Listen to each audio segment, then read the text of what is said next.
Here mainly when the Vietnam country, okay, when the Vietnam country came under the control of France country, at that time France wanted to develop the Vietnam as the exporter of the rice country, rice in the world. Okay, where France country wanted to develop the Vietnam country as an exporter of rice to the international market.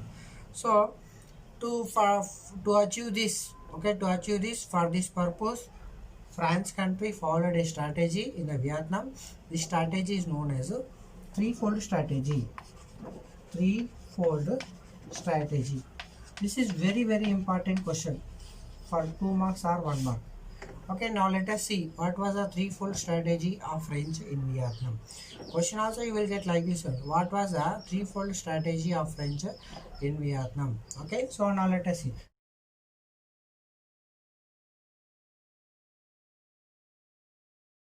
First one, Anna, encouraging the, developing the irrigation, and the second one is encouraging the landlords, encouraging the encouraging landlords, and the third one is encouraging the marketing facilities, marketing of products like rice and rubber.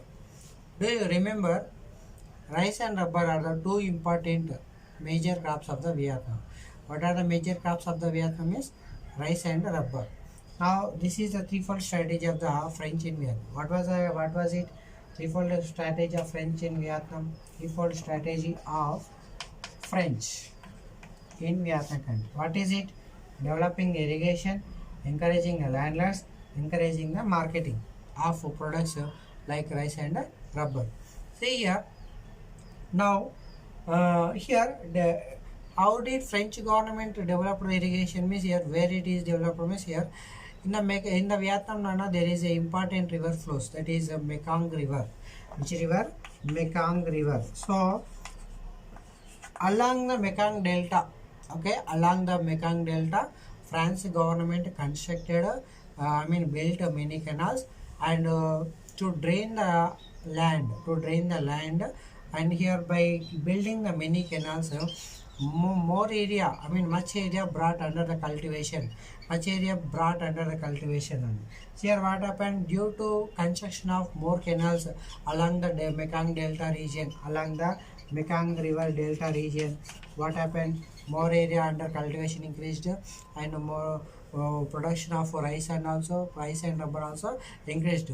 So in that way what happened? Now it achieved more production. So out of its total production, 2/3 of its production also exported to the international market. So by this measure, by 1931, by these measures, by 1931, Vietnam became third largest exporter of the rice in the world. By which year? By 1931, Vietnam became the third largest exporter of the rice in the world. Remember, this rice production was grown by the, rice production was developed by the French government in Vietnam. Why? Not to feeding purpose for Vietnam people, to export to the international market. For this purpose, it is developed the rice production. So later, what happened? By this measure, this country, okay, Vietnam country became the third largest exporter of the rice in the world. Okay, and here this followed by the infrastructure facilities. After following threefold strategy, after concentrating on the development of the irrigation and canal system, and now the French government also concentrated on the infrastructure facilities also. Infrastructure facilities means like development of the roadways and railways. So now let us see about infrastructure facilities. So it by connecting the main important cities, it constructed mainly roadways as well as by it also constructed railways also. Here to connect North Vietnam. See, if you observe the Vietnam map, it is looks like a S shape. Okay, it looks like a ship. See here, by connecting the North Vietnam to the south, government, okay, French government also constructed a railway network. This railway network is known as Trans Indo China. Okay, by connecting the north to south Vietnam, French government constructed Trans Indo China rail network. Okay, not only this railway network will connect north to south Vietnam, it will also will connect to China also. China is located north direction of the Vietnam country. North direction of the Vietnam country. To connect up to China, this railway network was constructed. Okay, so now let us see economy of the Vietnam. Okay, now let us see economy of the Vietnam. See here, economy of the Vietnam. Economy of the Vietnam primarily based upon the two products only. One is rice cultivation and another one is rubber plantations. Okay, rubber plantations. I mean here economy of the Vietnam primarily based upon the only two products. So what are they? One is rice product, rice cultivation and rubber plantation. Do you know these rubber plantations, most of the rubber plantations were under the control of French government as well as Vietnam elite. Vietnam elite means here landlords. Okay, and rice cultivation also. Most of the rice cultivated area also under the control of the landlords only. Okay, do you know French government did not take in any action. I mean, it did not take in any action to industrialize the economy of the Vietnam. Okay, so that's why as there is no Vietnam, as there is no industrial growth in the French Vietnam country, there is only majority of the villages are there.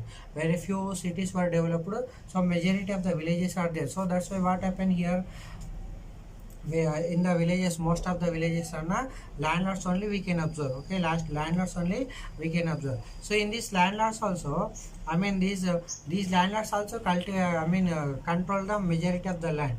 So that's why what happened in most of the villages are now people became the landless people. Okay, how it is possible for the landlords means because here landlords and French government, French officials, French army supported with each other. So that's why what happened, farmers farmers became the landless people. So in that way now total land, most of the land went under the control of the landlords only. So under this condition, okay, so by 1930s there was a devastating picture shows that, for example, as per some surveys which are conducted in the year 1930s, so saying that in Annam region 53% of people become landless people. Okay, that means here in the Annam region 53% of families are landless, and in Tonkin also, 58% of families are landless families, and in Cochinchina also 79% of families were landless. So in that way these statistics revealing that the worst conditions of the people for farmers in the Vietnam country, and we can understand by 1930s, around that time only worldwide Great Depression also started. Worldwide Great Depression we discussed in the 12th chapter. Worldwide Great Depression period is 1929 to 1939.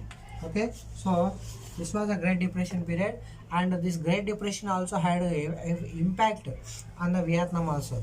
For example, around this time only we can understand that how was the situation means here land owned people only faced much hunger problems. Then we can imagine the situation of the landless people. Whatever the landless people means, the landless people also faced much hunger problem during the depression period. Here and under these conditions only, again here that landlords, French government also not stopped collecting the taxes from the people. So around this time here most of the farmers became now landless people. So under these conditions some farmers also taken land from the landlords on the rent basis. Now the peasants, I mean here tenants have to pay two types of taxes. I mean the tax in the two ways. One is they have to give share from the produce to the landlords, as well as they have to work. Okay, these tenants have to work in the agricultural fields of landlords, as well as in their houses also. Okay, besides this, there is a variety of taxes also levied by the government, French government, as well as Vietnam landlords. So further here what happened, due to these all kind of taxes, the debits of the rural population has grown. So further these debits also pushed these landless people into the debits bondage. So in that way, the people faced a very, I mean more problem under the French rule, as well as under their own people. Their own people means here Vietnamese elite like landlords. Okay, so far we discussed about exports, landlordism, and peasants condition. Okay, in the next video we will discuss about continuation of the chapter. Okay, in the next video we are going to discuss about civilizing mission. Okay, we will let us meet in the next video. Okay, thank you for watching. Please like it and share with your friends. Thank you for watching.